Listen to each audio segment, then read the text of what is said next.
अमरीकी अफवाज के ईरान के मुख्तलिफ इलाकों पर फजाई हमले। अमरीकी सेंट्रल कमांड के मुताबिक कार्रवाई हेलीकॉप्टर हमले के बाद सदर ट्रंप की हिदायत पर की। ईरान पर हमले अपने दिफा में किए। अमरीकी अफवाज ने ईरान में मखसूस अहदाफ को निशाना बनाया। अमरीकी अहदेदार के मुताबिक अमरीका ने रडार और फजाई दिफाई निज़ाम को निशाना बनाया। ईरानी सरकारी खबर एजेंसी के मुताबिक ईरानी सूबे होर्मज़गान, सीरक और बंदर अब्बास में धमाके सुने गए। अफवाहों के बरक्स तेहरान, मिनाब और बंदर अब्बास में कोई नुकसान नहीं हुआ। अमरीकी सदर डोनाल्ड ट्रंप कहते हैं अमरीकी अफवाज ईरान के खिलाफ कार्रवाइयां कर रही हैं। ये अमरीकी हेलीकॉप्टर पर हमले का जवाब है। ईरान के हेलीकॉप्टर को गिराने का बहुत ताकतवर जवाब चाहता हूं। रूसी मीडिया के मुताबिक अमरीकी सदर ने ईरान पर हमले से पहले इस्राएली वज़ीर आज़म को टेलीफोन कॉल की थी।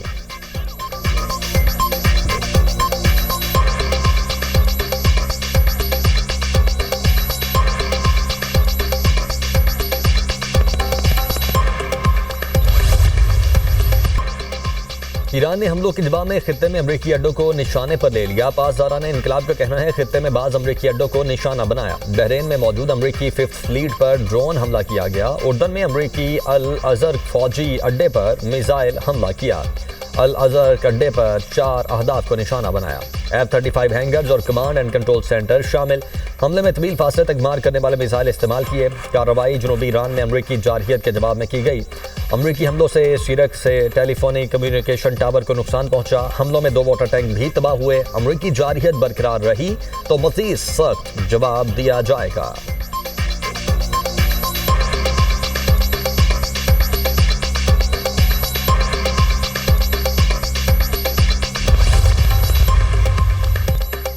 मैदान जंग में शिकस्त के बावजूद अमरीका ने ईरानी आज़म को आजमाने की कोशिश की। ईरानी वज़ीर ख़ारिजा अब्बास इराक़ची कहते हैं हमारी अफ़वाज हमले का जवाब दिए बगैर नहीं रहेंगी।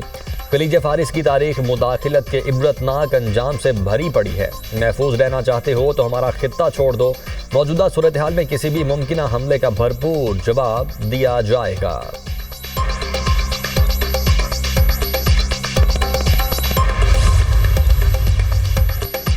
तेहरान का अमरीकी अपाची हेलीकॉप्टर पर हमले से कोई ताल्लुक नहीं।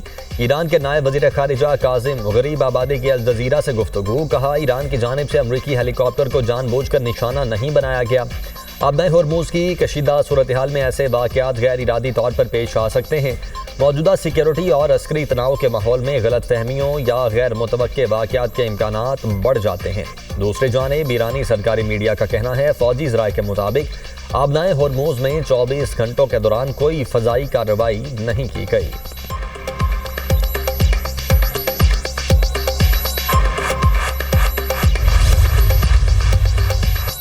अपाची हेलीकॉप्टर मार गिराए जाने का बयानिया झूठा है। साबिक CIA एहलकार लैरी जॉनसन कहते हैं अपाची हेलीकॉप्टर मार गिराए जाने का बयानिया मज़ीद हमलों के लिए है। अगर कॉकपिट या अपाची का रूटर निशाना बना होता तो पायलट मर चुके होते। अपाची हेलीकॉप्टर की तबाही पर अमरीकी मीडिया के सदर ट्रंप से चुभते सवालात। कहा ईरानी फौज तबाह हो गई थी तो $46 मिलियन का अपाची कैसे तबाह हुआ।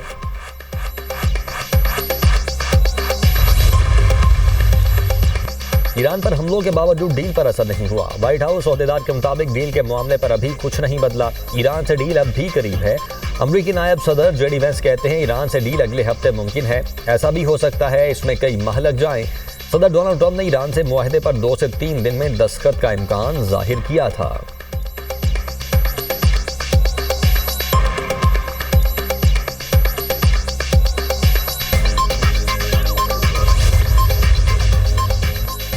पाकिस्तान का खित्ते में कशीदा सूरत हाल पर गहरी तशवीश का इजहार। पाकिस्तान के मुस्तकिल मंदूब आसिम इफ्तिखार का अक़वाम मुत्तहिदा की सलामती काउंसिल के इजलास से खिताब। कहा पाकिस्तान जंग के खात्मे और फ्रीकैन को मुज़ाकरात की मेज़ पर लाने के लिए कोशां है।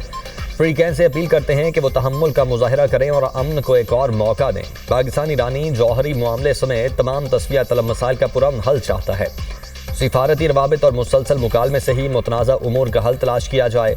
फ्रीकैन के पाकिस्तान पर एतमाद और इस्लाम आबाद मुज़ाकरात का हिस्सा बनने को सराहते हैं।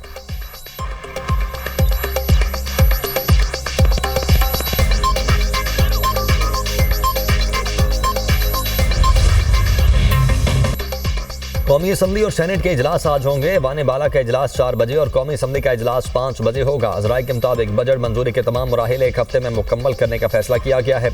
बजट पर बहस मुख्तसर रखी जाएगी। कौमी इक़्तिसादी काउंसिल का अहम इजलास भी आज होगा। वज़ीर-ए-आज़म शहबाज शरीफ सदारत करेंगे। आइंदा माली साल के लिए औसत महंगाई 8.2% तक कंट्रोल रखने की तजवीज़ ज़ेरे गौर आएगी।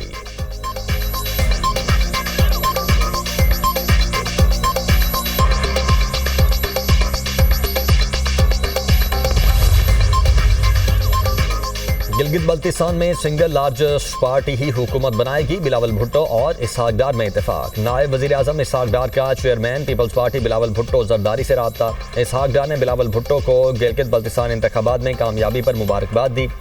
गिलगित बल्तिस्तान के उमूर पर दोनों जमातों के रहनुमाओं का साथ बैठने पर इत्तेफाक।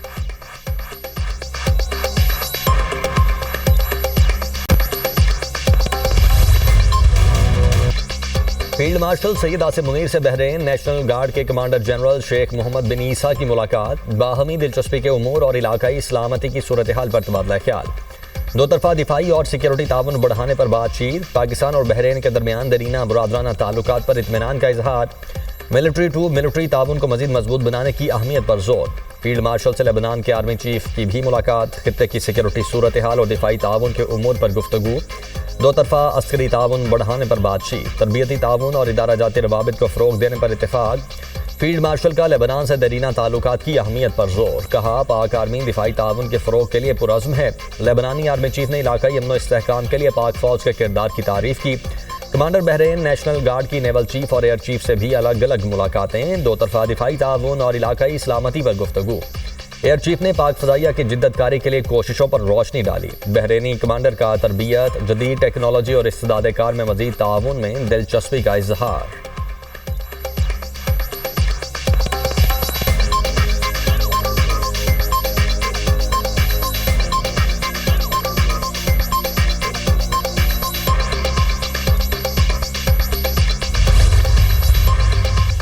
मुज़फ़्फ़राबाद में कानून नाफिज करने वाले इदारों की कामयाब कार्रवाई। 5 मुश्तबा अफराद गिरफ्तार। कानून नाफिज करने वाले इदारों ने खुफिया इतला पर चहला के इलाके में टारगेटेड ऑपरेशन किया। गिरफ्तार अफराद के कब्जे से लैपटॉप, मोबाइल फोन और दीगर मुवासलाती आलात बरामद। डिजिटल आलात से मशकूक रवाबित और हसास नौइयत का मवाद सामने आया। दौरान तफ्तीश एक मुल्जिम की निशानदही पर बड़ा असलहा जखीरा पकड़ा गया। 7 खुदकार हथियार, मुतअद्दिद दस्ती बम और दीगर जंगी सामान कब्जे में ले लिया गया। हसास तनसीबात के नक्शे और हमले के मंसूबे भी बरामद। दुश्मन खुफिया एजेंसी के साथ मुबैना रवाबित के शवाहिद भी तहकीकात का हिस्सा। फितना अल खवारिज भारत और कलदम अवामी एक्शन कमेटी का गठजोड़ बेनकाब। अफगानिस्तान में फितना अल खवारिज और भारतीय खुफिया एजेंसी रॉ के लिए सरगर्म। खारजी शहजाद के कलदम एक्शन कमेटी से रवाबित। खारजी शहजाद की वीडियो और ऑडियो सामने आ गई। खारजी की अफगानिस्तान से भारतीय तहरीर करदा बयानियां पढ़कर कलदम ज्वाइंट अवामी एक्शन कमेटी को हिदायत।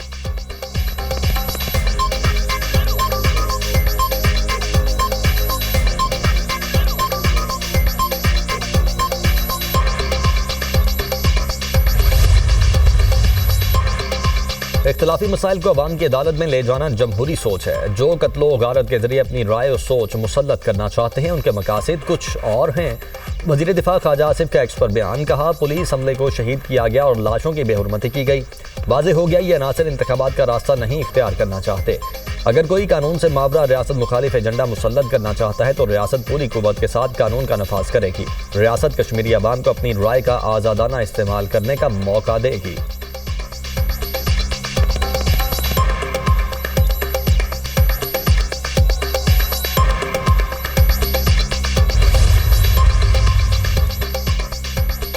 इसराइल के जनूबी लेबनान में हमले जारी। मजीद 29 अफराद शहीद, 133 जख्मी। तायर में रिहायशी इलाके पर फजाई कार्रवाई में शोहदा की तादाद 9 हो गई। अल मसाकिन के इलाके पर फजाई हमले में 8 अफराद शहीद, 35 जख्मी।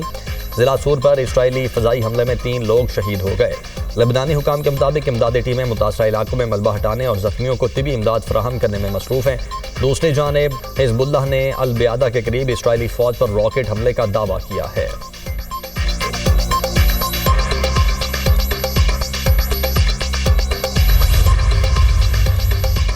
ईरान के साबिक सुप्रीम लीडर आयतुल्लाह अली खामनाई की नमाज जनाजा और तदफीन 10 मुहर्रम के बाद होगी। ईरानी हुकाम ने तस्दीक कर दी। गुज़श्ता हफ्ते तेहरान म्यूनसिपलिटी के नायब डायरेक्टर राय सकाफती और समाजी उमूर ने कहा था कि अली खामनाई की नमाज जनाजा मुमकिन तौर पर जुल्हज्जा के आखिर या मुहर्रम के आगाज़ में अदा की जाएगी।